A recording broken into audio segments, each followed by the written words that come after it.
Certains d'entre vous ont peut-être installé un panneau solaire sur le toit de leur maison. En Alsace, dans la commune de Coswiller, un inventeur a lui construit sa maison sous un panneau solaire.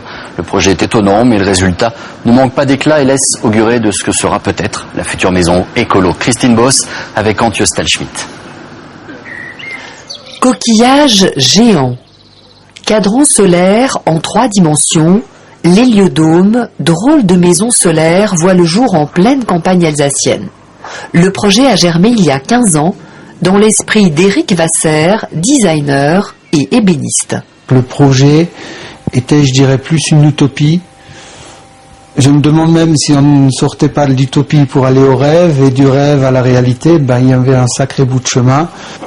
En 2003, il remporte le concours Lépine. C'est le début de la reconnaissance et le coup de pouce qui va le faire passer du rêve à la réalité. Les travaux démarrent fin 2008 et cette structure elliptique constitue un sacré casse-tête pour l'ingénieur qui s'y risque. C'est toujours compliqué parce que c'est ni rectangulaire, ni droit, ni équilibré en soi. C'est un bâtiment, si vous regardez, qui penche beaucoup vers l'avant.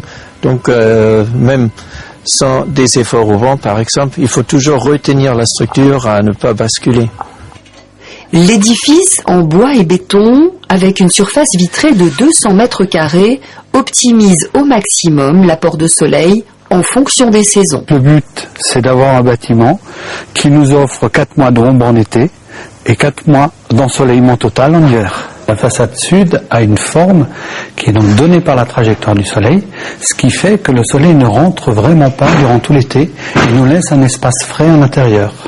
Ce qui ne sera pas le cas en hiver, où alors là par contre, on aura un bâtiment complètement ensoleillé. L'inertie du bâtiment assure une autonomie énergétique de 15 jours en cas d'absence de soleil en hiver. Des panneaux solaires thermiques, essentiellement destinés à l'eau chaude, viennent compléter l'installation. On voudrait vraiment que cette maison, par sa structure et par sa construction, soit la plus performante possible, sans qu'on ait d'apport, je dirais, électrique, énergique, autre que vraiment la construction elle-même.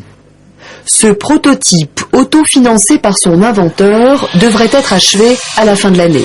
Il sera alors possible d'établir son coût et de valider son autonomie.